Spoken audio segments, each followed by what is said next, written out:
Hi friends, ಎಲ್ಲರೂ ಹೇಗಿದ್ದೀರಾ? ವನಿತಾಸ್ ಕಿಚನ್ಗೆ ನಿಮಗೆ ಸ್ವಾಗತ. ಇವತ್ತು ನಾವು ಮೈಸೂರು ಪಾಕ್ ಮಾಡೋಣ ಬನ್ನಿ.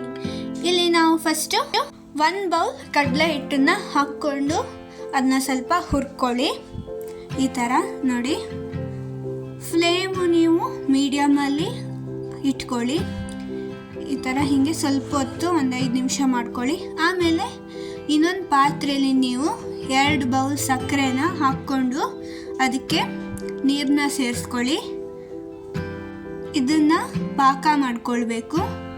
ಸಕ್ಕರೆ ಕರಗೋ ಅಷ್ಟೊತ್ತು ನೀವು ಅದನ್ನ ಮಿಕ್ಸ್ ಮಾಡ್ಕೊಳ್ತಾ ಇರಿ. ಹುರ್ಕೊಂಡಿರೋ ಕಡಲೆ ಹಿಟ್ಟನ್ನು ನಾವು ಈ ಥರ ಜರಡಿ ಹಿಡ್ಕೊಳ್ಳೋಣ. ನೋಡಿ, ಈ ಥರ ಚೆನ್ನಾಗಿ ಮಾಡ್ಕೊಳ್ಳಿ. ಈ ರೆಸಿಪಿ ಮೈಸೂರು ಪಾಕು ಅಂಗಡಿಲಿ ಕೊಡ್ತಾರಲ್ಲ, ಆ ಥರನೇ ಆಗತ್ತೆ.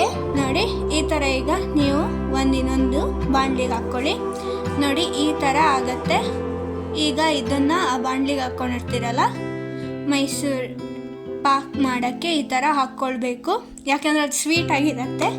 ನೋಡಿ, ಈ ಥರ ನೀವು ಮಿಕ್ಸ್ ಮಾಡ್ಕೊಳ್ಳಿ. ಸಕ್ಕರೆ ಪಾಕ ಮತ್ತು ಹಿಟ್ಟು ಚೆನ್ನಾಗಿ ಮಿಕ್ಸ್ ಆಗಬೇಕು.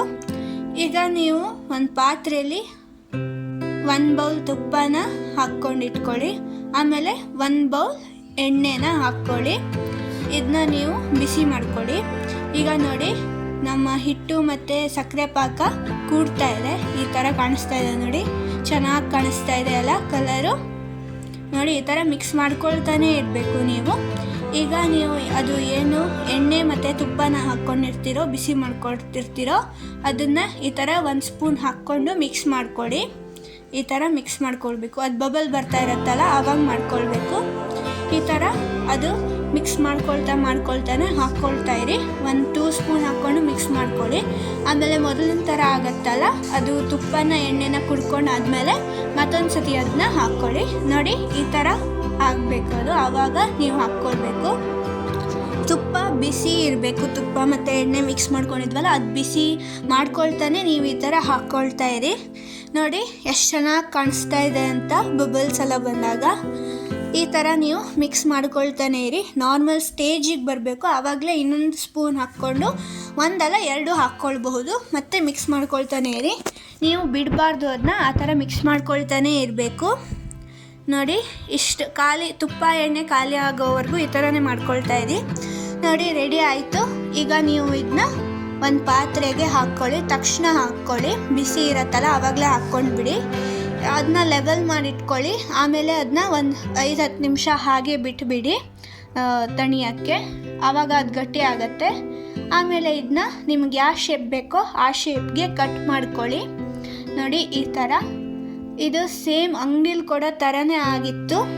ಈ ಥರ ಕಟ್ ಮಾಡ್ಕೊಂಡಾದ್ಮೇಲೆ ನೀವು ಒಂದು ಪ್ಲೇಟಿಗೆ ಹಾಕ್ಕೊಂಡಿದ್ದೀರಾ ಅಂದರೆ ಈ ಥರ ಮಾಡ್ಕೊಳ್ಳಿ. ನೋಡಿ, ಎಷ್ಟು ಚೆನ್ನಾಗಿ ಕ್ಯೂಬಾಗಿ ಎಷ್ಟು ಚೆನ್ನಾಗಿ ಕಾಣಿಸ್ತಾ ಇದೆ ಅಲ್ವಾ? ನೋಡಿ, ಮಿಡಲಲ್ಲಿ ಬ್ರೌನಿಷ್ ಬಂದಿದೆ, ಸೈಡಿಗೆ ಲೈಟ್ ಬ್ರೌನ್ ಬಂದಿದೆ. ನೋಡಿ, ಗೂಡು ಥರನೂ ಆಗಿದೆ, ಸಖತ್ತಾಗಿದೆ. ಅಂಗಡಿಲಿ ಕೊಡ್ತಾರಲ್ಲ, ಸೇಮ್ ಆ ಥರನೇ ಕಾಣಿಸ್ತಾ ಇದೆ ಅಲ್ವಾ? ಗೂಡಾಗಿ ಬ್ರೌನಿಶು ಮಿಡಲಲ್ಲಿ. ಇದು ಮಾಡೋದು ತುಂಬ ಈಸಿನೇ. ನೀವು ಟ್ರೈ ಮಾಡಿ ನೋಡಿ. ಮೈಸೂರು ಪಾಕ್ನ ಟ್ರೈ ಮಾಡಿಬಿಟ್ಟು ನಮಗೆ ಕಮೆಂಟ್ ಸಹ ಮಾಡಿ ಹೇಗಾಗಿತ್ತು ಅಂತ. ನೋಡಿ, ಚೆನ್ನಾಗಾಗಿತ್ತು. ಮಕ್ಕಳಿಗೆ ಎಲ್ಲರಿಗೂ ಇಷ್ಟ ಆಗತ್ತೆ ಇದು. ನಿಮಗೆ ನೆಕ್ಸ್ಟ್ ವಿಡಿಯೋದಲ್ಲಿ ಯಾವ ರೆಸಿಪಿ ಬೇಕು ಅಂತ ಕಾಮೆಂಟ್ ಮಾಡಿ. ಇಷ್ಟ ಆಗಿತ್ತು ಈ ವಿಡಿಯೋದಲ್ಲಿ. Thank you for watching.